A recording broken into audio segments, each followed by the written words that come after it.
presentation, you will learn why you should start with PowerPoint for your newsletters, flyers, and signs, and how to prepare the flyer to use across all the different media that you might want to use.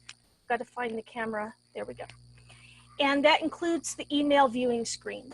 And it seems like they wouldn't work together very well, but honestly, PowerPoint is the best choice that you have as an ordinary human being that doesn't have Adobe Illustrator or Photoshop or those things. There are better, more expensive options, but PowerPoint is something that comes with your Microsoft Word.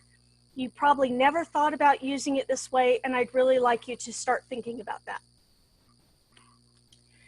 This is our poster from this year's District 15 conference, Time for Toastmasters. It was done in Illustrator and in Photoshop, both Adobe products. And it was done by, dang it, Yackley High person, you guys help me with the name. DJ. Thank you, DJ. DJ did it, he did a wonderful job, but it was kind of limited. In the first place, the fonts that are being used, that's the letters and the wording, were unique to not just to Illustrator and Adobe products, but actually to the Macintosh version. So that makes it very difficult to move those information over to other things. But what I wanted you to see is that even though he did this poster in that program, he was still able to send me an image of it, which I can still print out in PowerPoint. So in PowerPoint, which you're seeing it here, I took an image of the Time for Toastmasters, and you click on the area that says slide size, and you go to portrait, and you choose custom, and it can be an 11 by 17. That's a tabloid size. There are many printers that can handle that, and many copiers. You can go to 12 to 18 if you go to a FedEx office or something like that. But if you want to go any bigger, this actual program can do banners. It can do 20 feet by 30 feet if you want to do a billboard. It will do whatever you need it to as far as being able to handle the information data per pixels per square inch and all of that that you would need to have. Let's see how we used it also. I took the bottom part of DJ's Time for Toastmasters and cut it off, and I wanted to make an email that I could put out to everyone so that they would be able to be reminded that our conference was coming up. And I wanted it to show up right when they opened their email. I didn't want them to have to click on a PDF in order to open it. That's important because most people won't click. On the other hand, you have to also attach a PDF because some people use different systems than Microsoft Windows and Apple. I think Dan could probably tell us all about how not to get to see pictures when they come in your email. And so if you're going to send them, you always have to double duty. But I want you to see how little information there is. This is 900 pixels across. 900 is a little bit big, but as computers get better, it used to be a 600. And for engineers, 450 to 500 if you wanted them to be able to read it.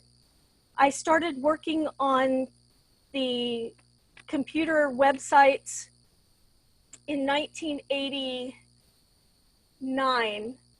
And so as you can imagine, in 1989, there wasn't much that you could do. It was very limited by what was available. Anyway, this is what we got. Now, I want you to notice too that because this is an image, people would not be able to click on those Zoom information on the top and on the bottom. So if you're going to do something like that, you have to put that part into the actual email line where you're writing everything down. Okay. So that just takes us across things. Now let's look at newsletters. I've been doing the District 15 Speaks newsletter. It's much too complicated to do as images that are going to be seen only on email. So I do it in PowerPoint, and I'll tell you why about that in a minute, because it's going to be on paper, because it has layers, and because I want it to be easy for me to manipulate. This is a version of it that I cut off in order to send out for people to give me articles. So this is an image that was also taken from PowerPoint. You can't click on it, but that part, the am@district15speaks.org, I would have in the regular email portion, and this would pop up as a picture right under that link. I think that's the only negative thing. I'm sure I've lost you all by now. Hang in there with me. Okay, why do I like PowerPoint? Keeping in mind we're using PowerPoint that I'm showing you this in. This image right here, oh shoot, I can move it, yay, that's great. See, this is the logo for the tribes, and it's round. And it wasn't round when I got it, it was square, and it had this black area here. So I needed to remove background. In PowerPoint, you can remove backgrounds. You really can't do that in Microsoft Word. And it is so slick that it makes so many more options available to you as you try to put illustrations in the things that you're doing. Now let's put an illustration into Word. It takes 6 steps. I'm not going to go through each one of them with you. I just wanted you to see what a pain in the butt it was. So you have to open your Word, get your picture, then you have to tell it not to be connected to a paragraph and words, because then it'll keep moving. Every time you add a word, every time you change something, your picture ends up somewhere else. It's very difficult to work with. So you then have to right-click on it. You get this little box here, and you pick the layout that is with text wrapping and fix the position on the page, and there you go. It's done. It was only 6 steps. Let's take a look at it in PowerPoint. Oops. 2 steps. It's 2 steps in PowerPoint. And the reason being is that you have a text box that you had to add in PowerPoint to get your text. In Word, the text box is embedded in it, and you have to fight that text box at all times. So in this particular case, I have 3 text boxes, 2 text boxes here, and have my text in it. I dropped my image right in, and I don't have to fight with anything. And I can move any of them. I have them grouped together right now, so I can group them and move them all. Oh, I guess that's the background. I'll not move that, but I can move this as I need to. So it makes it much easier to get anything where you need it to go when you're doing it in PowerPoint. Let me move that back. Next. Remind me not to hit save when I get out of it, because I wouldn't want to save the one that's messy. Okay, another reason, here's something that you need to know if you're making newsletters or you're making flyers or you're making posters, anything. Why do we care what type of an image it is? We care because a ping has a transparent channel. All things are square until pixels change their shape. I always thought they should be circular or hexagonal, something. But until they change their shape, everything is square.